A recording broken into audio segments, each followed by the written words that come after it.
नमस्कार, कसे आहात सगळे? आशा करते मजेत असाल आणि मजेतच राहा. स्वागत आहे तुमचं माझ्या एक नवीन व्हिडिओमध्ये. तर व्हिडिओ पोस्ट करायला मला उशीरच झाला, कारण कालच मदर्स डे झाला. मदर्स डे म्हणजे आईचा दिवस म्हणे. खरंच आईचा दिवस असतो का, की आईमुळे दिवस असतो? पण असो, मदर्स डे निमित्ताने का असे, तो एक दिवस आपल्याला आईचा दिवस म्हणून साजरा करायला मिळतो. खरंच नाहीतर इतका कोणाजवळ वेळ आहे की आपण आईसाठी वेळ काढतो. आई हा शब्दच खूप छोटा आहे, पण त्यात ना पूर्ण जग दडलं आहे आपलं. काल मदर्स डे झाला म्हणजे पूर्ण दिवस मीडियावर फोटो टाकायचा दिवस. नाहीतर आपल्याला आईने आयुष्यभर केलेल्या कष्टाची आठवण करायचा दिवस आहे. खरंच आहे. आधीच्या काळातल्या आई बघा ना, सकाळी पहाटे उठायच्या, चूल पेटवायची, पाणी भरायचं, शेतात काम करायचं, घर सांभाळायचं, आणि तरी चेहऱ्यावर तक्रार नाही. त्या काळात मोबाईल नव्हते, मिक्सर नव्हते, वॉशिंग मशीन पण नव्हते, पण आईकडे पेशन्स होतं. आणि पेशन्स काय असते ना, ते मी काल माझ्या एक चॅनलवर शॉर्ट व्हिडिओमध्ये पोस्ट केलं आहे. ते नक्की बघा. आणि हो, तुम्हाला काय वाटते ते नक्की सांगा. खरंच आईकडे पेशन्स होतं, ताकद होती, आणि आमच्यासाठी जगायची जिद्द होती. आपल्या आईने किती गोष्टी सोडल्या असतील, पण कधी छान कपडे घालावेसे वाटले असतील, तिला फिरायला जावंसं वाटलं असेल, आराम करावासा वाटला असेल, पण तिनं आधी मुलं निवडली. आणि खरंच आजच्या काळातल्या आम्ही आई म्हणजे आपणसुद्धा घर सांभाळतो, काम करतो, मुलांचा अभ्यास घेतो, घर खर्च घेतो, सोशल मीडिया पण करतो, जबाबदाऱ्या सगळं सांभाळतो आपण.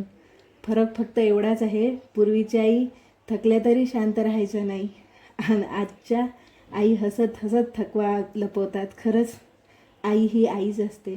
आपण मोठे झालो, मोबाईलमध्ये व्यस्त झालो, पण आई अजूनही तिथेच आहे. तीसुद्धा आजच्या काळात आधुनिक बनण्याचा प्रयत्न करत आहे. खूप नाही, पण बऱ्यापैकी तिला आज फोनमधलं समजतं, आणि नाहीच आलं तर आपल्याला फोन करून विचारते पण. शिकण्याची जिद्द अजूनही आहे. खरंच आई ती आई आहे. असो, तुम्हा सगळ्यांना हॅपी मदर्स डे. माझा रुटीन साधाच होता. सकाळी उठल्यावर अंगणातले सर्व काम करून घरातलं सर्वांना चहा नाश्ता दिला. त्यानंतर आंघोळ वगैरे करून स्वयंपाकाला लागले. आज जेवणात मला चिवची भाजी बनवायची होती. जी चिव भाजी म्हणतात ना, ते तुमच्याकडे काय म्हणतात मला माहीत नाही. आमच्या विदर्भात चिवची भाजी असे बोलले जाते. आणि तिला म्हणजे छान मी असं धुवून घेतलं 2-3 पाण्याने, कारण की त्यामध्ये माती असते ना, म्हणून तिला छान असं पाण्याने धुवून काढावं लागतं, म्हणजे पूर्ण माती निघून गेली पाहिजे म्हणून ती पूर्ण स्वच्छ धुवून घेतली. लगेच भाजीसाठी मी कांदा, टमाटर, लसूण, जिरं वाटून, आणि त्यात लगेच मी भाजीची पण तयारी केली, आणि भाजी शिजायला घेतली. त्यात कांदा, टमाटर सगळं व्यवस्थित जे असं आपण नॉर्मल भाजी करतो ना तशी केली, आणि त्यात थोडंसं असं म्हणजे बेसन पीठ घातलं. बेसन पिठाने अशी छान मोकळी भाजी होऊन जाते.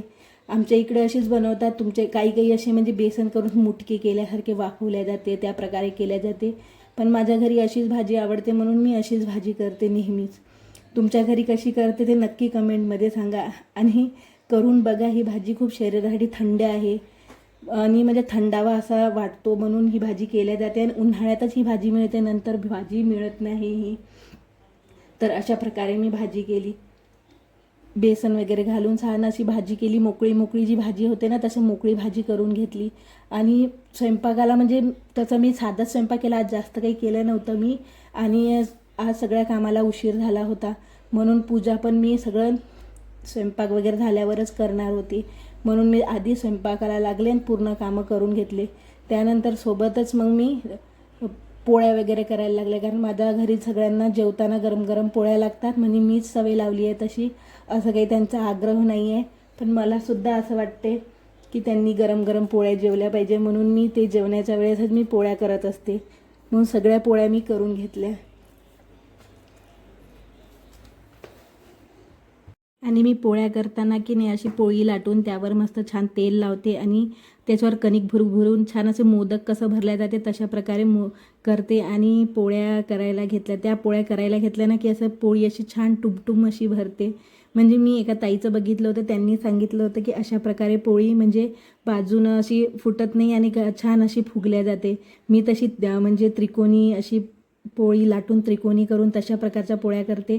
पण मी आज म्हटलं चला अशा प्रकारच्या पोळ्या करून बघावं म्हणून मी आज अशा केल्या. म्हणून तुम्हाला हे दाखवत आहे मी की बघा असं होते. खरंच मी आज आजमावलं, मला फरक जाणवला तशा मी करते त्या पण छानच होत्यात पोळ्या म्हणून. पण मी आज ह्या पद्धतीनं करून बघितल्या, मला छान वाटलं. मग मी आता पुढं म्हटलं की चला अशाच प्रकारे आपण पोळ्या करत जाऊ, कारण की छान वाटल्या आणि मोठ्या मोठ्या पण पोळ्या झाल्या. पटापट लवकर सगळं कामं वगैरे झालं माझे. त्यानंतर मग मी स्वयंपाक वगैरे झाल्यानंतर सगळा गॅस ओटा वगैरे आवरायला घेतला, कारण की गॅस ओटा आवरल्याशिवाय आपल्याला कामं सुचत नाही. सगळा स्वयंपाकाचं सगळं काढून ठेवलं सगळं आणि भांडे गिंडे घासायला ठेवले. आणि इकडे सगळे हे बघा पोळी बघू शकता तुम्ही माझी कशी फुगली, खूप छान फुगली. आणि लगेच मग मी असं हे बघा स्वयंपाकाचा मेनू माझा आज होता असाच छान, भाजी पोळ्या. सगळेजण जेवायला बसले होते, मग मी सगळ्यांना वाढून दिलं आणि त्यानंतर मी भांडे घासायला घेतलं, कारण की मी जेवण नाही केलं होतं, कारण मला हे सगळं कामं झाल्याशिवाय जेवण धकतच नाही. म्हणून मी सगळे कामं असे पूर्ण गॅस ओटा सगळं घर चकचक करते. त्यानंतर मी आरामशीर कामं करते. आणि आमचे 4-5 दिवस झाले होते भांडेवाली मावशी आली नाही, त्यांच्या घरी एमर्जन्सी आलेलं होतं म्हणून त्यांनी सांगून गेल्या होत्या 2 दिवसासाठी. पण त्यांना 4-5 दिवस झाले. मी म्हटलं त्यांना असं काहीतरी एमर्जन्सी अजून म्हणून आल्या नसेल, म्हणून मी स्वतः कामं करायला लागले. कारण की आपल्याला पण कळते दुसऱ्यांना पण एमर्जन्सी असते ना, म्हणून समजून घ्यावं लागते. तशा त्या सुट्ट्या मारत नाही, पण घेतले सगळे कामं करून. म्हटलं चला हातासरसे सगळेच कामं केले की आपल्यालाही बरं वाटते आणि गॅस ओटा पण चकचक दिसलं तर जीवाला पण थोडं बरं वाटते, कारण की त्यानुसार तर पण सगळे कामं असते. मलाच अशी सवय आहे की तुम्हालासुद्धा सवय आहे अशी की पूर्ण कामं झाल्याशिवाय म्हणजे आपण जेवण करत नाही. खरंच सगळ्या बायांना अशीच सवय असते की सगळे कामं झाल्याशिवाय पूर्ण गॅस ओटा स्वच्छ झाल्याशिवाय कोणालाच असं जेवण धकत नाही. माझं तर असंच आहे. तुम्ही पण असंच करता का माझ्यासारखं, तर नक्की सांगा.